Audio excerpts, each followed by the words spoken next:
Okay. Okay, so the visioning tool is something that you could sort of take a look at before the next session. And basically what it does is it has you sort of identify the target population that you want to reach. These are, is it female head of household in the home? Is it, parents of kids with disabilities? Is it, women who have substance abuse issues? Where are they located? Is there a certain socioeconomic status that you're trying to reach? Is it a certain life stage? Is it, seniors that have grief or loss issues? So that's sort of the target population. And then if you identify what their needs are, so what are their issues? What are their sort of pain points? What's sort of, bothering them to the point where they need to seek help? Okay, and you can do this for each population group, or you can just, put that, I mean, you have so many people that you probably could help. So what I would say is, use this for the time that you have in your practice, the available time. So in other words, you have a certain number of hours that that you want to work in the practice.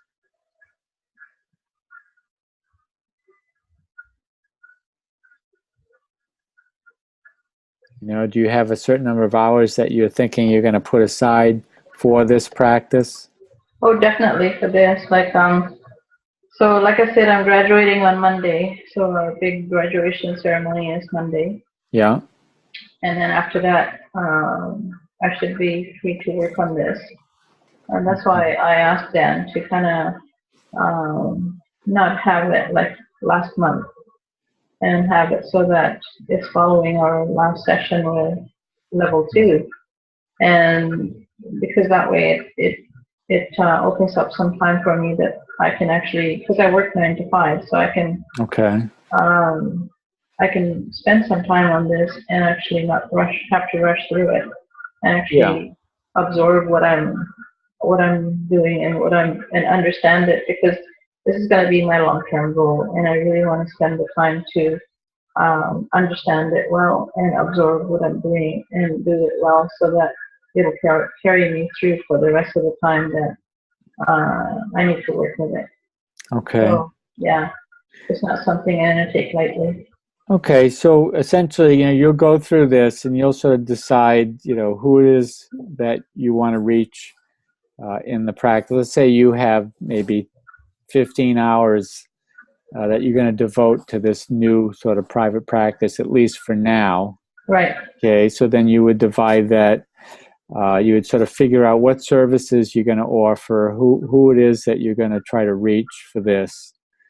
And that doesn't mean, again, as we mentioned earlier, that you couldn't take other people in the practice, because as you do the outreach and let people know, you'll just get organically other people that are interested in working with you. So, and then you look at the days of the week you want to work, the daily hours, the rate that you want to charge.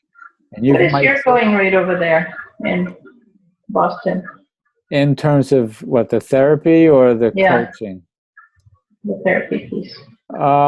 Well, depending on where people are located and who they're trying to reach, it's I think it averages $125 per session. Yeah, that's pretty much what it is in Canada too. So I mean, some people offer 100, some people a little 150. But some people are lower than that, depending on who it is that they're trying to reach and what the market rate is. So so then you want to look at the income that you want to derive for the year now, and then maybe what you want to grow to a year from now, 2-3 years down the road. And then what percentage of that would be insurance? What percentage would be private pay? Right. Are you going to be working from home? Obviously, if you do this sort of this remote sort of work, Yeah. then you're going to be home. But some people will do a percentage home and then a percentage in the field. So that's something you have to think about. How does that work in the field? Well, I mean, let's say you don't want to solely do the online therapy. You want to do maybe 70% online, and then maybe 30% where you, might do. This is part of your private practice that I you see. want to build. You may be in the Yeah. field. You may be. Some people embed themselves, say, in a hospital or in a family medical practice. It might be that you have a good referral relationship from one of your primary care docs, and the doc says, something, I really like, how you follow up with my clients, and how would you like to be in our office 5 hours a week?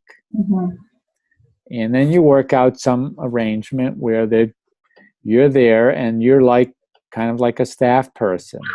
Okay. Where their patients they know that you're gonna be there 1 or 2 days a week for these hours.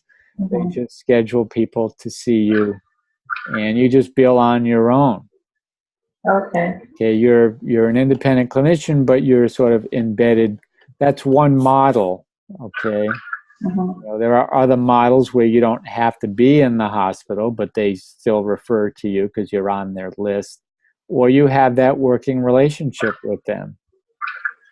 So there's a lot of possibilities. We'll talk about this for your marketing and how you do marketing and how you sort of present how you can work with the clinician. Yeah. So that's what I mean by location. And some people have sort of a combination of these types of things. So the office setting, again, some people will rent space. Some people just have their home office. Yeah. The business formation. Some people are embedded in a group practice, so they'll rent space a day a week or a couple days a week in a group practice.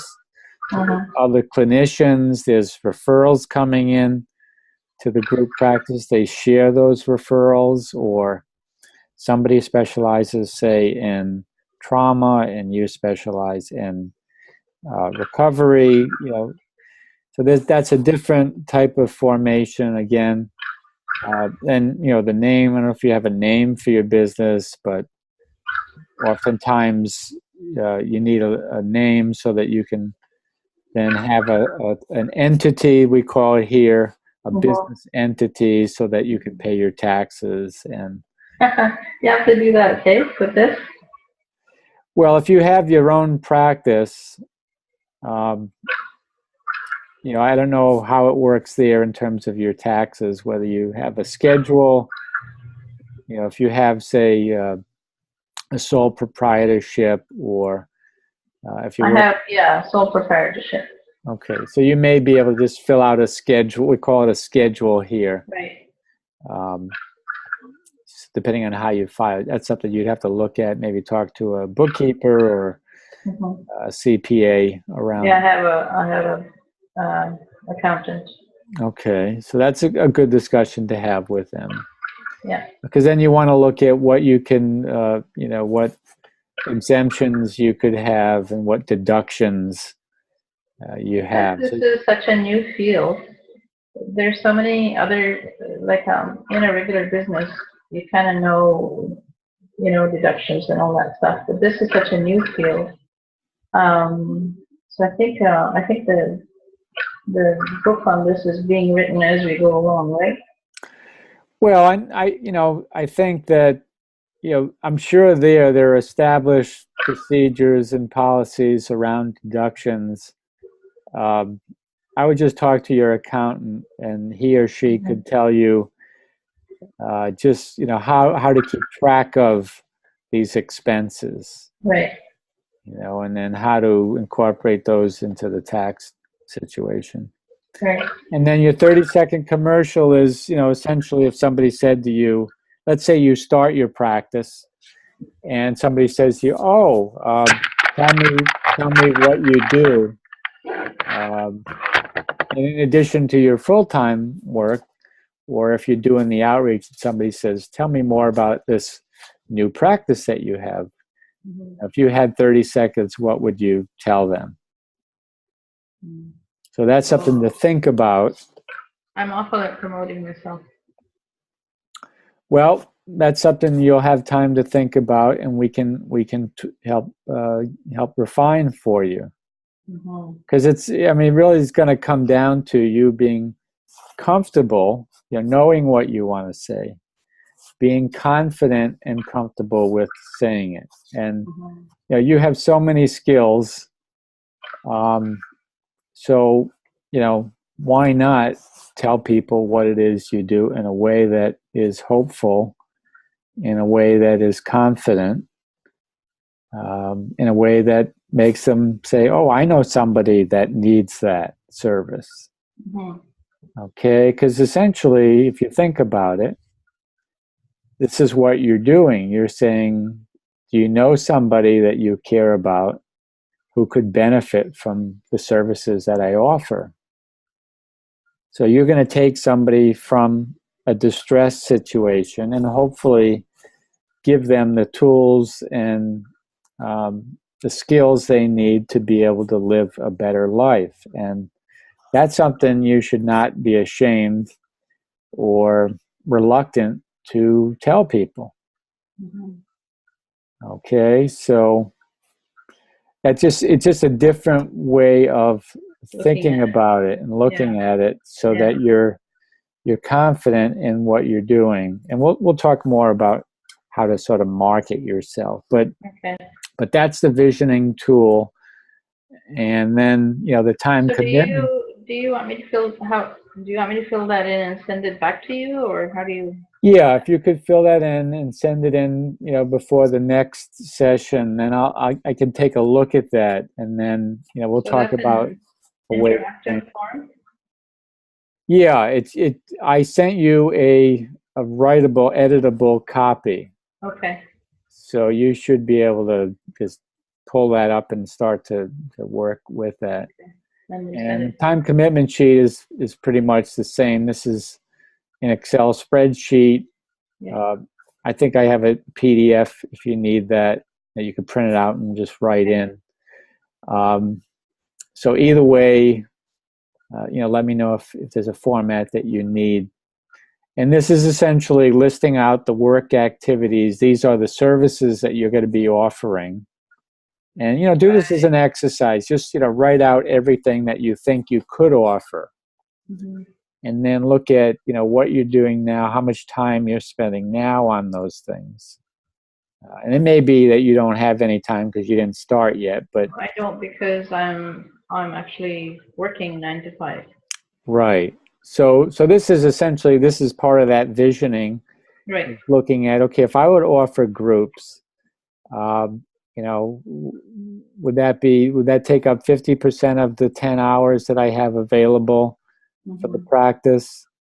So you're looking at percentages, and you could start out with that being 10%, and then maybe in the future you do 100%, webinars. I don't know. That's something you have to decide, and then looking at, okay, how many clients do I want to target with this service? Yeah. Each client obviously has a monetary value. If you looked at, okay, I see I'm going to charge $100 per session. Each client, I do an average of, say, 10 sessions, so that, you do the revenue for that for each client. And then that helps you determine the yearly revenue targets that you have. And I like your projection here. Yeah, well, I mean, this is actually from one of my clients who does the hypnotherapy work, where she said, okay, I'm doing 10%. She looked at the value. She's just projecting the revenue. Yeah. And then it's just a matter of developing her brand as a hypnotherapist, so that she actually, I've taken a course in that, and I'm just writing my exam on that this week. So that is a potential service for you to offer. People love that because it's so And that's something you can do. I don't know, can you do that by video? Yeah. Pretty sure I can. So, so yeah, I mean, there are these telemedicine portals that are secure.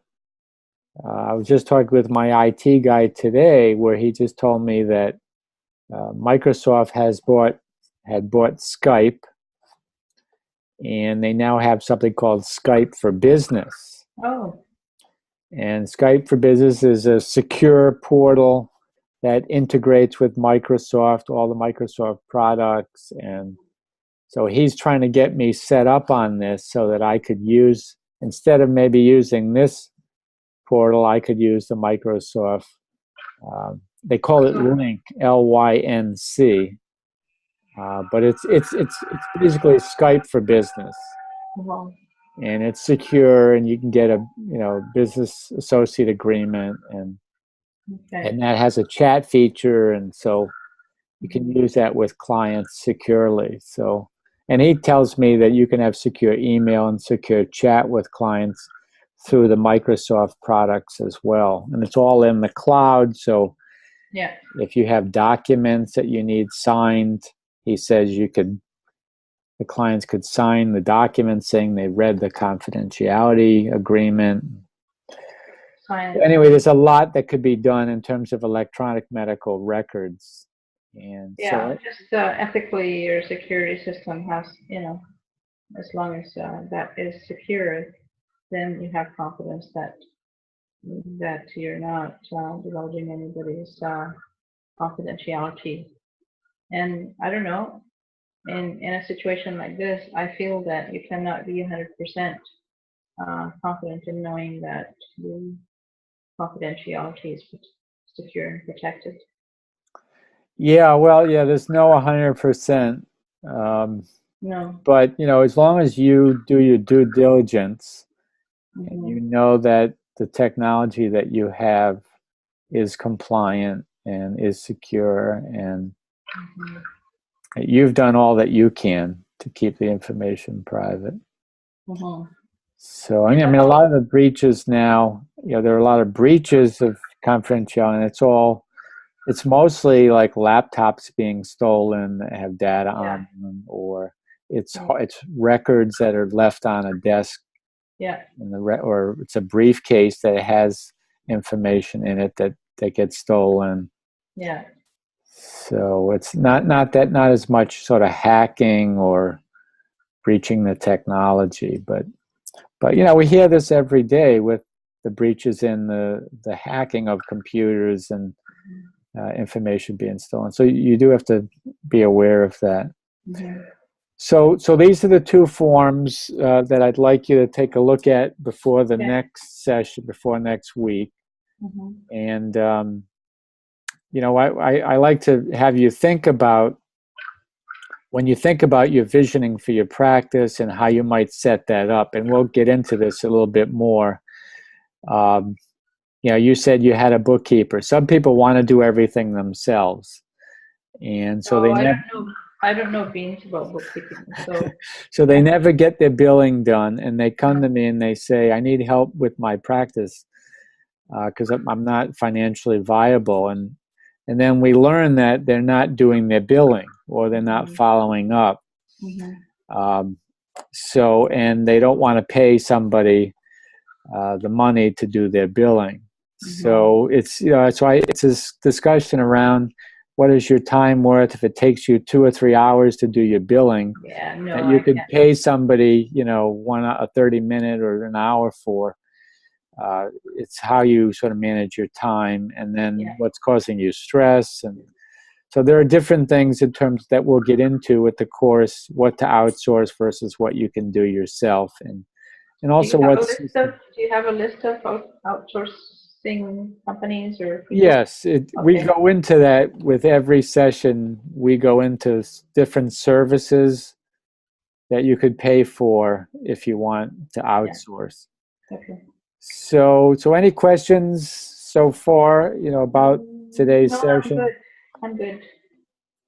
Okay, so what are you going to do between now and the next session? I have to fill out those questions. I have to look at how much time I can I have to look at my schedule to see how much time I can spend on this per week. And